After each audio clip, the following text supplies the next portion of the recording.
Bangaho. Ingo Bangaho Mosongo. Mwese n'umunsi nahifeze ishure muga hano ukuntu wicara muri class ukavuga twese turi ngahanya kubera iki bako baravuga ibintu biri bizarre bitagenda mu mutwe nashaka bivamwo shavuga hamwe bihewe n'umunsi nashaka kwiga ejo kubera ndarusha n'umunsi rero ngende kumuvumbura ntuzenge Jonas yica hajya muri sala akariga na wene ndushaka kwicarana kubera ujya muhungu arazi kuvuga yashitse umuhungu gire amvumbure Ingo Bangaho Mosongo. nitujyanye na Skoja. tugiye he Jonas Nu questa è un fam. muri bigire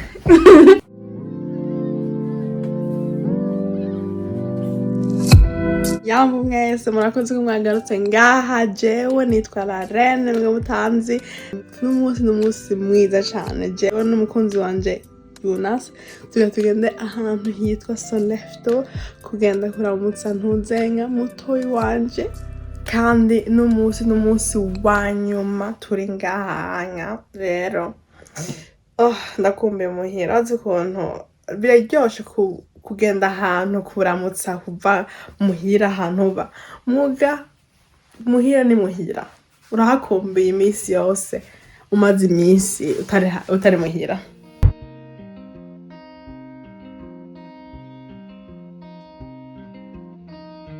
aha hantu tugende ni ahantu hatoyi ni komine hatoyi mugo urugendo kugenda hari yanga ni ahantu heza cyane nakunda kuraba abantu nzenya nature yo muri ntuzenga aho muri salo ni nziza cyane ubunya amakura akaraza kubera ntuzenya tugende muri hiver ni meza cyane ndakunda harageze tugende kubera tutegetse kuvuga gushika hajyanye muri ntuze mu maduza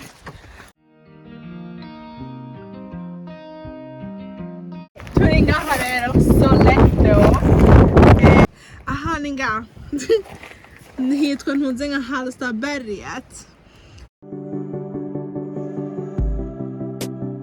hariya ni ntuze nka hoppbacke n'iyindi sport ngaha bagira kenshi rero iyi inga yitwa hoppbacken. Wow, aha hantu raba kuno hasa neza cyane aha tubona ni ntuzenga ni hotel ahantu heza cyane ivi wow ahantu heza ariko tukagenda jewe na Jonas Jambo. abandi ikindi kintu shaka kumwigisha ibindi hano kuvuga yambo gusa shaka kuvuga ikindi kintu mu kirundi Ego. Oja. ego oya urazi nahone kuvuga Bangaho. Skojar.